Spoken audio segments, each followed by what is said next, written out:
We are in San Antonio at the Cattle Industry Conference, and one of those highlights is always showing some respect and some awards given for environmental stewardship. And one of those, the Environmental Stewardship Award program.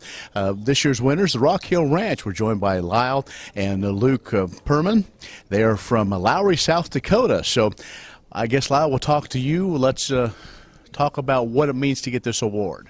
Well, it's an honor for us to receive the award, but really, for us, it's all about the cause, and anything that we can do to advance the cause of environmental stewardship, we're interested in doing. So, and the important role that cattle play in doing that. We'll talk more in detail in just a little bit, but let's talk about your operation and kind of how you got to this point. Well, our operation is located in north central South Dakota, near the town of Lowry, South Dakota, which is about 40 miles south of the North Dakota border and about 15 miles east of the Missouri River. All right, so let's get to it, Luke. You're the next generation, at least on the active part of operating the ranch. Talk about some of the things you've done that maybe put you in this position to win this award. Well, managing our grass has been a centerpiece to, I guess, the improvements that our family's made. Of course, Mom and Dad got that started, back when I was young and impressionable, and they kind of, I guess, really were a big influence in my approach to how we're managing things. And managing the grass is actually, that's the tool we use to manage the soil and the rain that falls on the soil and the sun that shines on the land also. So. Cross fences and water development, implementing a grazing plan. Those have been the major tools that have been used to, improve things and be a good steward.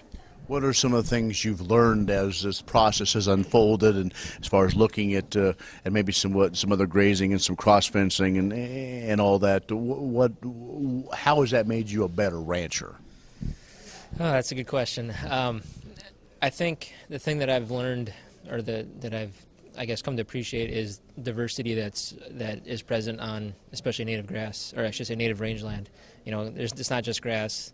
There's broadleaves, and there's cool season, warm season grasses and broadleaves. Wildlife, insects, living organisms under the soil, worms. I mean, there's so much diversity that's involved in that ecosystem, and appreciating every part of it, and realizing that what I think is a problem, it might not be a problem. I got to take a step back and say, okay, where does it fit in this grand scheme of things, and what am I losing if I remove that, or what else is coming along if I add something into it? So, yeah. As this continues to unfold, you're in north central South Dakota, stocking rates and some of those things. Has that part of the program changed or evolved over time? I would say so. I mean, I don't have records going back 20 years. Dad would be a lot more knowledgeable on that. Just observing things, I've seen, improvements in, forage production on ground that's, managed, I'll say managed properly, I guess. So not that we've got it all figured out, but, as we improve our management, I've seen improvements in forage. As we talk about the generations, you have another generation also that's going to be coming up, and so I guess we'll ask both of you, how are you making this work? Well, my kids are ages 4 and 4 months, so I mean it'll be a while before they're really ready to come back, I guess. The most important thing for me is to teach them the ethic of stewardship, and not just stewardship on land, but stewardship of whatever we're entrusted to be in charge of, I guess. So whether they're ranchers or not, I'd love to see them be ranchers, but whether they are or not, I just want to be able to pass on that that stewardship ethic. So whatever they do in life, they're doing what we taught them to, I guess. All right, Luke, thanks. All right, Lyle will give you the last word.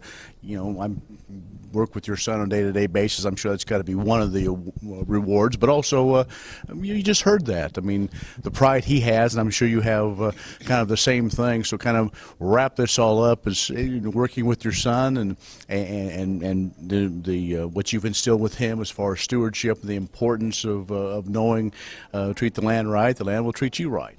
Well, and I appreciate what Luke has to say, and I think the key there is taking the holistic approach to managing your ranch. And I'm proud of what Luke is doing on the land, in conjunction with Garnet, my wife, and daughter-in-law Naomi. And I guess I would say that I would challenge people to live the concept that Aldo Leopold put forward in probably 60 or 70 years ago when he said, the landscape of any farm is a portrait of its owner. And so the question that I would ask the people that are going to view this is, so what is the portrait that you're painting? Very, very good point. All right. One question. Who wants to answer? Let's talk. Okay, we'll ask you. People probably watching this want to know, well, how, I'm doing some good things on my operation. Could you talk about the process of getting to this point? How much is entailed? What you need to see if you can win this Environmental Stewardship Award? Well, really, winning the award is not the goal. Yeah, I mean, right, and I know that's not what you meant by that question. Really, we'd be doing these things whether anybody was watching or not. But as far as taking the next step to improve your management or better your stewardship practices, NRCS and U.S. Fish and Wildlife. I mean, there's been some really good partners that we've worked with that have provided technical and financial support to do those things. So that would be the first place I would say is, seek out some of those people in your area that have that knowledge and expertise. Very good. All right, here we go. There's the winners. The Environmental Stewardship Award Program, Lyle here, and Luke Perman from Lowry, South Dakota. That's the Ag View from San Antonio. I'm Ken Rogers.